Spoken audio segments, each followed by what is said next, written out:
कहानी उस समय की है जब कुछ लोग अपने कौम से बिछुड़ गए थे। कपकपाती ठंड और कोहरे के धुंध में पूरा ग्रुप जंगल के बीचों बीच फंस गया था। रात के अंधेरे में कंधे पर बोझ उठाए हुए साथ में कुछ औरतें भी थीं। मालूम हो रहा था कि ये लोग कहीं दूर से आए हुए व्यापारी थे जो जगह जगह पर अपने बुनकरों को बेचकर अपनी जीविका चला रहे थे। सब अंधेरे में पैदल ही चले जा रहे थे। भूख और प्यास से सबका गला सूख रहा था। दूर दूर तक उन्हें सिर्फ जंगल की कटीली झाड़ियां ही दिखाई दे रही थीं। वो किसी ऐसी जगह की तलाश कर रहे थे जहां रुककर थोड़ा विश्राम कर सके और पानी से गले को तर कर सके। अचानक से चलते चलते सब लोग एकदम से रुक गए। उनकी आंखें खुली की खुली रह गईं। ठंड और कोहरे से भरी रात के अंधेरे में कोई खड़ा हुआ दिखाई दे रहा था जिसका मुंह काले अंधेरे से ढका हुआ था और कपड़ा सफेद रोशनी में चमक रहा था। किसी के सिसकने की आवाज साफ सुनाई दे रही थी। उन्होंने ध्यान से देखा तो सामने कोई बच्ची थी जो करुणा भरे स्वर से सिसक रही थी। लोगों ने सोचा कि शायद ये बच्ची भी बिछड़ गई है, तो सब लोग उसके पास गए और पूछने लगे तो बच्ची ने बताया कि वो अपनी माँ को खोज रही है। उसने बताया कि उसका घर पास में ही है। सबको अपने साथ लेकर चलने लगी। उन्होंने देखा कि वो एक हवेली है जो शायद बहुत पुरानी थी। दीवार कटीले पेड़ों से ढकी हुई थी।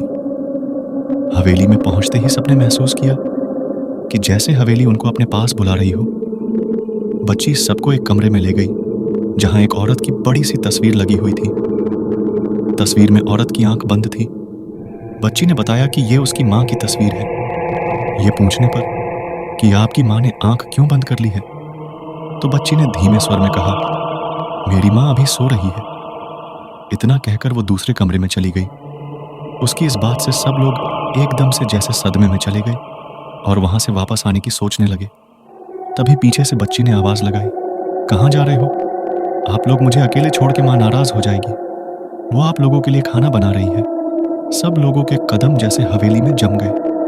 उन लोगों ने देखा कि तस्वीर में औरत की आंख खुल गई है, जैसे वो सबको गुस्से से देख रही हो। सबके चेहरे पसीने से भीग गए थे। ऐसा भयावह नजारा देख के सबकी भूख, प्यास, डर और खौफ से मिट चुकी थी।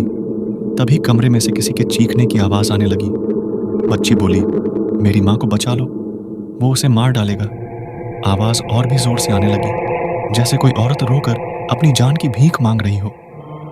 अचानक से आवाज चीख में बदल गई और एकदम से शांत हो गई। बच्ची भागी भागी अंदर गई। सब लोग भय और हताशा से तार हो चुके थे। उनके कदम न आगे जा रहे थे न पीछे। अंदर से बच्ची की चीख आती हुई सुनाई दी। वो रोते हुए कह रही थी, उसने मेरी माँ को मार दिया, किसी ने नहीं बचाया, अब मैं भी मर जाऊंगी। कमरे से बच्ची की चिल्लाने की आवाज आई। ऐसा लगा जैसे बच्ची ने खुद को रस्सी पे लटका लिया हो। सब लोग कमरे की तरफ भागे। उन्होंने देखा वह एक रहस्यमयी कमरा था कि वहां कोई नहीं था। वह एक बेडरूम था जिसमें वह औरत के साथ उसी बच्ची की भी फोटो लगी थी, जिस पर एक तारीख लिखी हुई थी जो वर्षों पुरानी तारीख थी, और फोटो पर हार चढ़ा हुआ था। उन लोगों की रूह कांप गई जो बच्ची अभी तक उनके साथ थी। वो सालों पहले ही अपनी माँ के साथ इसी हवेली में दफना दी गई थी, और तभी से माँ बेटी की आत्मा उधर से गुजरने वाले राहगीर से मदद की आस लगाए हुए थी।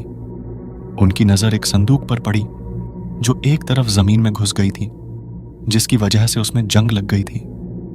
हवेली में जहां पूरे फर्श पर काले पत्थर लगे हुए थे, वहां इतनी जगह खाली क्यों थी? उन्होंने उस जगह को खोदना शुरू किया। थोड़ा खोदने पर ही उन्होंने पाया कि किसी औरत को जमीन में दफनाया गया था, जिसमें अब सिर्फ शरीर का कंकाल ही बचा था। बाकी सब मिट्टी में मिल गया था। कमरे में एक पुरानी अलमारी रखी थी जिसमें ताला लगा हुआ था, जिसकी चाबी वही पास में रखी मेज पर थी। उन्होंने ताला खोलकर देखा तो उसमें एक कंकाल था जो शायद किसी छोटे बच्चे का था। ऐसा लग रहा था जैसे माँ को दफनाने के बाद बच्ची को जिंदा ही अलमारी में कैद कर दिया गया था। उन्होंने उन सारी चीजों को एक मटकी में एकत्रित करके उसको नदी में विसर्जित करने की सोची। वो लोग कमरे से जाने ही वाले थे कि उन्होंने एक आवाज सुनी जो किसी औरत की थी, और वो रोते हुए कह रही थी, वर्षों से हमारी आत्मा इस हवेली और इसके आसपास भटक रही थी। आप लोगों ने मुझे और मेरी बच्ची की आत्मा को मुक्ति दिलाई है। आज से हम दोनों ये हवेली हमेशा के लिए छोड़ देंगे। और वो सिसकती आवाज बंद हो गई थी। सवेरा होने वाला था। जब वो लोग बाहर जाने लगे तो उन्होंने देखा कि जो तस्वीर बाहर लगी थी वो वहां से जैसे कहीं गायब हो गई थी और हवेली में एक सुरीली सी हवा चलने लगी थी।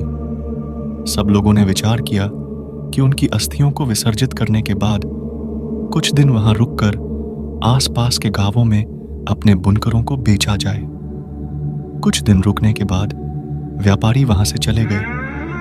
इसी बीच गांव वालों ने भी हवेली को शाप से मुक्त जानकर हवेली में आना जाना शुरू कर दिया था। अब हवेली आत्मा से मुक्त हो चुकी थी।